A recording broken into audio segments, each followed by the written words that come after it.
মধ্যপ্রাচ্যে ইরানকে কেন্দ্র করে চলমান সংঘাত বৈশ্বিক রাজনীতিতে নতুন সমীকরণ তৈরি করছে। আমেরিকা ও ইরানের মধ্যকার এই যুদ্ধে সবচেয়ে বেশি লাভবান হয়েছে চীন। এই যুদ্ধে একটি বুলেটও খরচ না করে কৌশলগত দিক দিয়ে বাজিমাত করেছে তারা। এই যুদ্ধের মাধ্যমে আমেরিকার সবচাইতে আধুনিক অস্ত্রশস্ত্রের কার্যকারিতা সরাসরি পর্যবেক্ষণ করতে পারছে। চীনের হাতে বর্তমানে বিশ্বের অন্যতম বৃহৎ সমরাস্ত্রের ভাণ্ডার রয়েছে, তবে বিগত কয়েক দশক ধরে তাদের কোনো প্রকৃত যুদ্ধের অভিজ্ঞতা ছিল না, আর এটি চীনের আধুনিক সেনাবাহিনীর জন্য বড় দুর্বলতা। এখন মধ্যপ্রাচ্যের যুদ্ধে মার্কিন F-35 বিমান ও উন্নত মিসাইল সিস্টেমগুলো কিভাবে কাজ করছে এবং ইরানের সস্তা ড্রোন সেগুলোকে কিভাবে চ্যালেঞ্জ জানাচ্ছে তা দেখে চীন নিজেদের প্রযুক্তিতে আমূল পরিবর্তন আনার সুযোগ পাচ্ছে। এই প্রক্রিয়াটি আমেরিকার সাথে চীনের সামরিক প্রযুক্তির ব্যবধানকে আগের চেয়ে অনেক বেশি কমিয়ে দিচ্ছে। এই সংঘাত অর্থনৈতিকভাবেও চীনের জন্য নতুন দ্বার খুলে দিচ্ছে। হরমুজ প্রণালীর অস্থিরতা ও জ্বালানি সংকট বৈশ্বিক বাণিজ্যের পুরনো সমীকরণগুলোকে বদলে দিচ্ছে। এই গুরুত্বপূর্ণ জলপথ পুনরায় বন্ধ করে দেওয়ার ঘটনাটি বিশ্ববাজারের স্থিতিশীলতাকে নষ্ট করছে।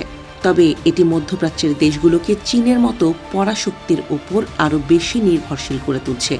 চীন বর্তমানে মধ্যপ্রাচ্যের অন্যতম প্রধান জ্বালানি ক্রেতা, পাশাপাশি আরব বিশ্বের অবকাঠামো নির্মাণ ও ডিজিটাল বিপ্লবের ক্ষেত্রেও এক প্রধান শক্তিতে পরিণত হয়েছে।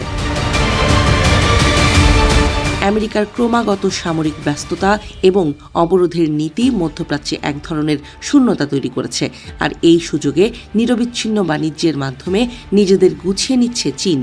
এর ফলে চীন এখন এই অঞ্চলের রাজনৈতিক ভাগ্য নিয়ন্তা হিসেবেও আবির্ভূত হওয়ার সম্ভাবনা তৈরি হচ্ছে। এটি ওয়াশিংটনের জন্য বড় দুশ্চিন্তার কারণ। কূটনৈতিক ফ্রন্টেও চীন এখন এক অত্যন্ত ভারসাম্যপূর্ণ ভূমিকা পালন করছে। একদিকে তারা আমেরিকার সঙ্গে আলোচনার পথ খোলা রাখছে, আবার ইরানকে সব ধরনের কৌশলগত সমর্থন দিচ্ছে। ইরান ইস্যুতে 4 দফা শান্তি পরিকল্পনার প্রস্তাবনা দিয়েছেন চীনা প্রেসিডেন্ট শি জিনপিং। এছাড়া মধ্যপ্রাচ্যে বিশেষ দূত পাঠিয়েছেন তিনি। এর অর্থ চীন এখন ইরান সংকটের স্থায়ী সমাধানকারী হিসেবে বিশ্বমঞ্চে স্বীকৃতি পেতে চায়।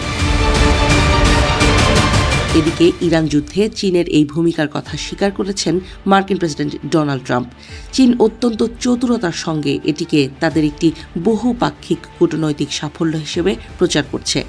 চীনের নৌবাহিনী যদি এখন এই অঞ্চলে তেলের ট্যাঙ্কার পাহারার দায়িত্ব নেয়, তাহলে তাদের সামরিক শক্তিমত্তার বিশ্বব্যাপী প্রদর্শনী হিসেবে কাজ করবে। বিষয়টি শেষ পর্যন্ত মধ্যপ্রাচ্যে আমেরিকাকে আরও কোণঠাসা করবে বলে মনে করা হচ্ছে।